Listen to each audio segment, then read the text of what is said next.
In today's video we will talk about India's independence and factors that led to the freedom of India. Was it just Gandhiji's peaceful protests or something else? Who was Sir Cyril Radcliffe and what was his role in Indian independence? To find out, keep watching the video.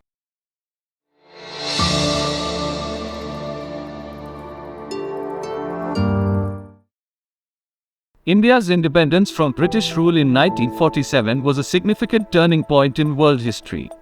After nearly 200 years of British colonial rule, India finally gained its freedom, marking the end of an era and the beginning of a new one. The British Raj in India was characterized by economic exploitation, political repression, and cultural domination. The British had established their control over India in the 18th century, and over time, their rule became increasingly oppressive, leading to growing resentment among the Indian population.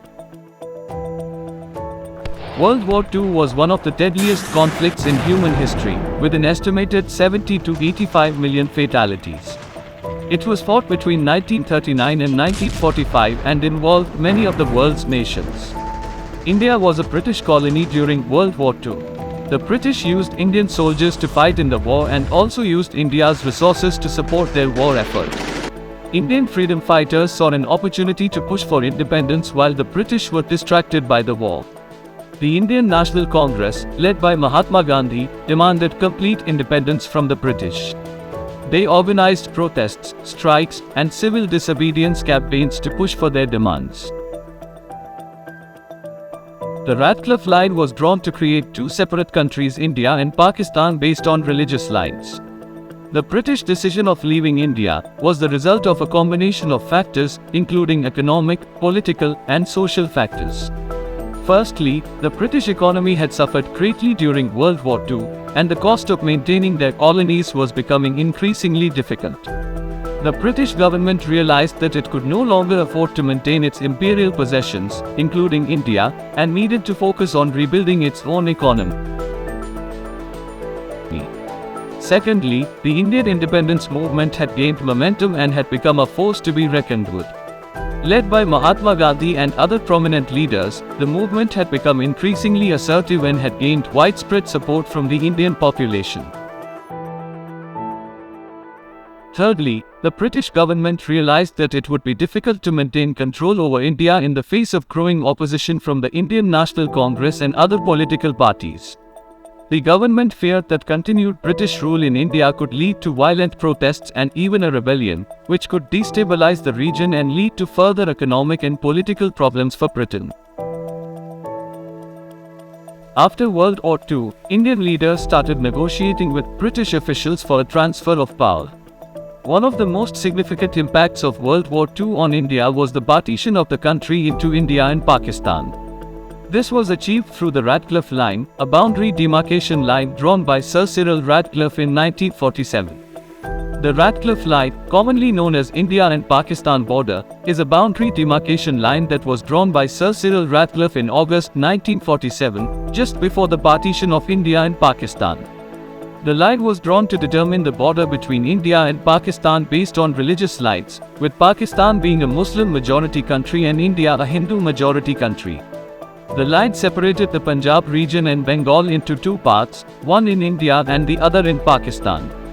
The role of Radcliffe in India's partition was crucial, as he was tasked with drawing the line that would divide India and Pakistan. The British government appointed Radcliffe as the chairman of the Boundary Commission, and he was given only 5 weeks to draw the line that would separate the two countries.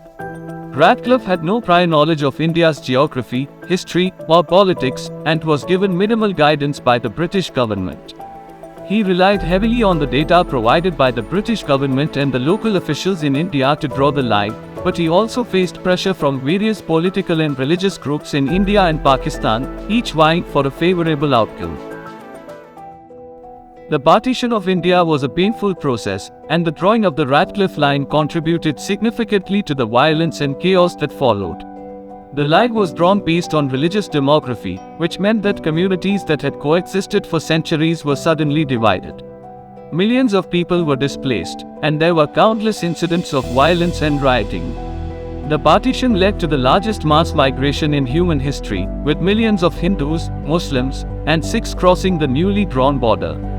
The partition was accompanied by widespread violence, including riots and massacres, which led to the deaths of hundreds of thousands of people. The Radcliffe line also had a lasting impact on the relationship between India and Pakistan. The two countries have had a tumultuous history, marked by border disputes, military conflicts, and ongoing tensions.